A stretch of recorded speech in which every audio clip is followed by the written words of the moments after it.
Welcome to Coffee with a Therapist this wonderful Wednesday. I am excited to be talking more about boundaries today.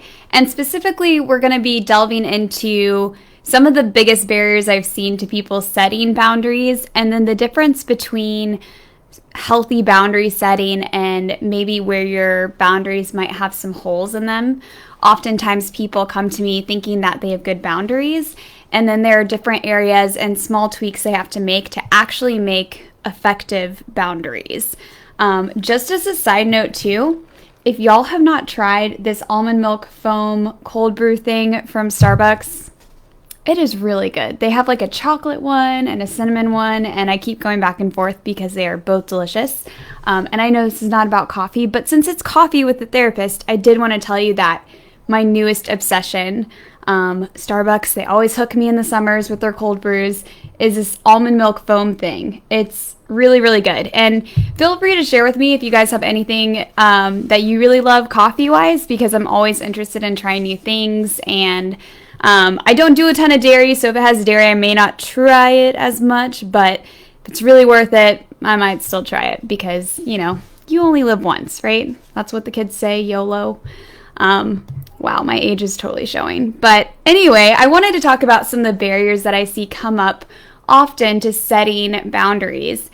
And one of the biggest ones, especially that I see with people who are afraid of conflict or tend to be kind of people pleasers, is that they fear rejection and ultimately abandonment. So if you have any previous traumas with abandonment, maybe from a caregiver, maybe from previous relationships, that's going to potentially leak into your ability to set boundaries if you're fearing that setting boundaries may mean that you are not able to maintain your connection with loved ones.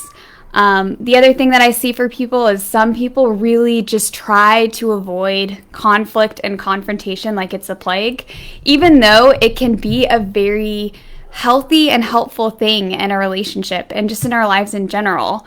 However, if we've only seen conflict be bad or end in really messy fights or criticism, or we've seen it even potentially become violent, we might have this innate fear of any sort of conflict, even the small things or even the small conversations, because again, maybe we never really saw that happen in a healthy way. So our brain just tries to avoid any situation that might even sort of resemble that, right? And so I've also seen that for people if they've had, parents or people in their lives that didn't do conflict very well, that they avoid it like the plague.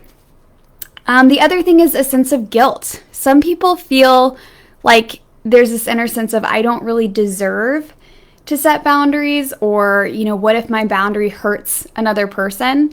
And again, boundaries are created for our safety, but it's also created to be loving towards that other person too.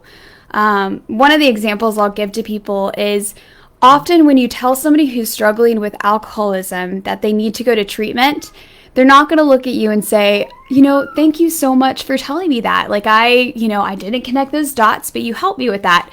No, often there's a lot of anger and frustration and denial, and even potentially cutoff, right?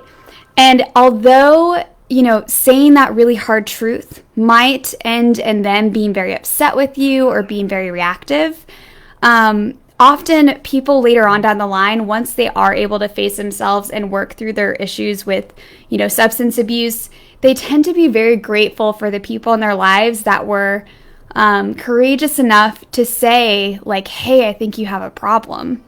And yes, it is so hard to say, and sometimes people don't, in that moment, they're like, ugh, I'm so mad that this person is calling me out, because again, they may not be able to really face that truth yet. But even in my own journey, so I'll speak for myself, with an eating disorder, I had a doctor that was the one that called me out, and I was still very much in denial. And so at first I was like, what is she talking about? She's lost it. She's lost her marbles. But now looking back, I actually use what she said in my presentations, and I am very grateful that she said something, because again, I wouldn't have gone through my journey and I wouldn't be in the place that I am today had she not had the courage to set that boundary with me and tell me, this is what I'm seeing, this is what you need, and to have that hard conversation, to go into that conflictual mode potentially with me and my family system. And then, like kind of the similar thing to before, like if we don't see healthy models boundaried by our families of origin, we are a lot less likely to have this model of healthy boundaries just innately. Like we're just not going to know the language of it. Oftentimes we don't even know what's, fair to set boundaries on and what's not. And like, again, just not having the language, not seeing it done well or effectively. We may have learned instead to get our needs met through like passive aggressiveness or other unhealthy behaviors. And so again, that might also be a barrier to us setting boundaries in our relationships. And then the last thing, and obviously if this is part of your story, this may have to look different for you, but for some people there's safety concerns. If you are in a domestically violent or abusive relationship, setting boundaries might be physically dangerous or threatening to you.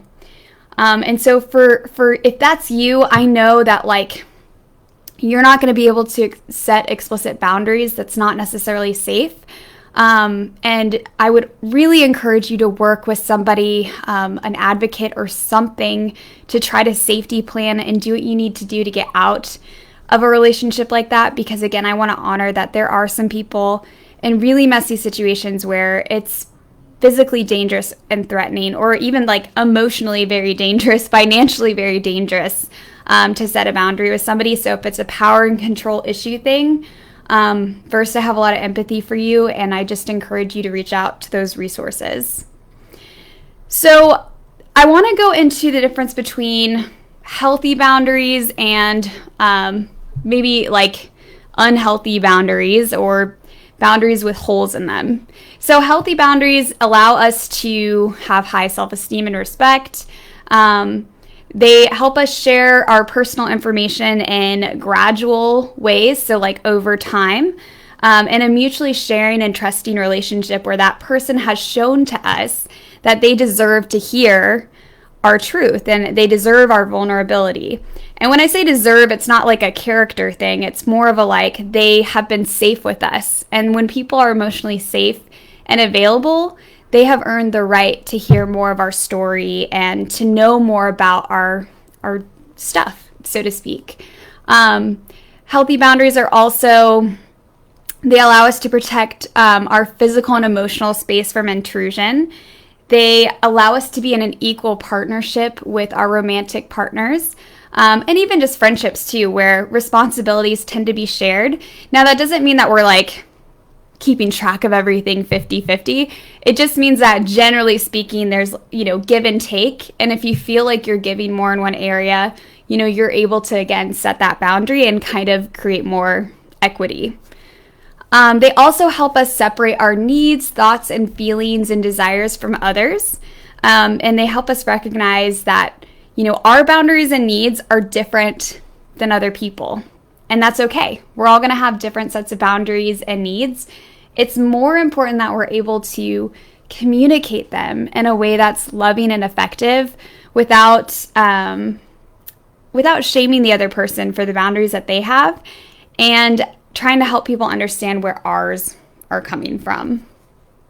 They also help us to confidently say yes or no to different situations.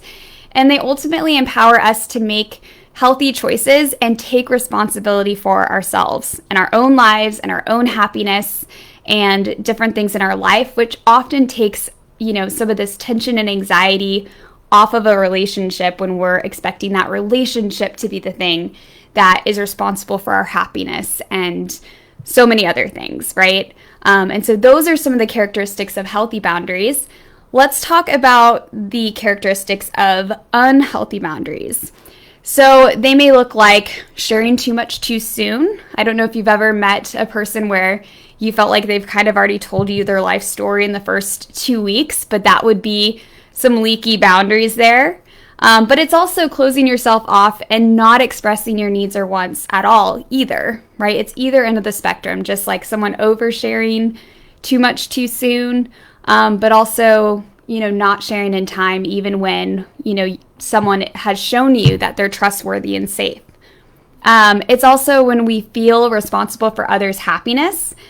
I see this often with moms where they kind of will tend to play kind of this martyr role and make sure everyone else in the family is okay, but not themselves. And I do have empathy for that and how we culturally can instill that into moms and put that pressure on them.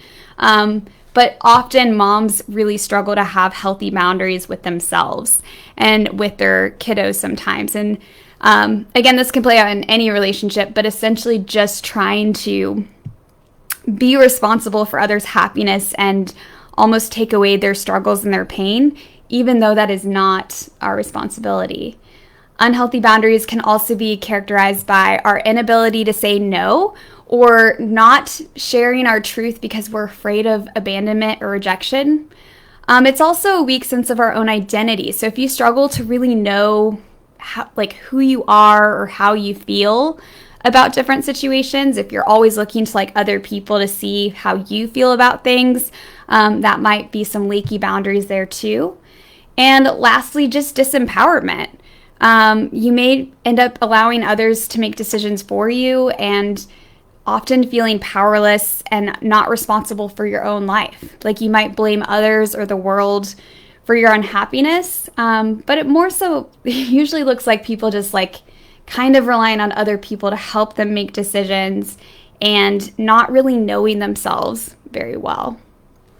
All right, so I know I just talked a lot at you, but I thought it was very important to talk about the differences between both healthy boundaries and unhealthy and leaky boundaries, because again, many of my clients come into therapy and they might have a leaky boundary or two, and just working on those pieces can be very transformative for the ways that they communicate their boundaries and the health of their relationships.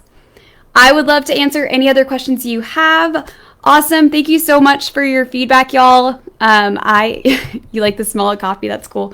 That's my mom too. She's so funny. She doesn't drink any coffee, but she loves the smell of coffee. So that's interesting. I love the smell of it. I love the taste of it. I'm a big fan. Anywho, I will talk to you guys tomorrow. Thank you for joining me, and I'm excited to delve more into boundaries tomorrow, Thursday. Take care, y'all.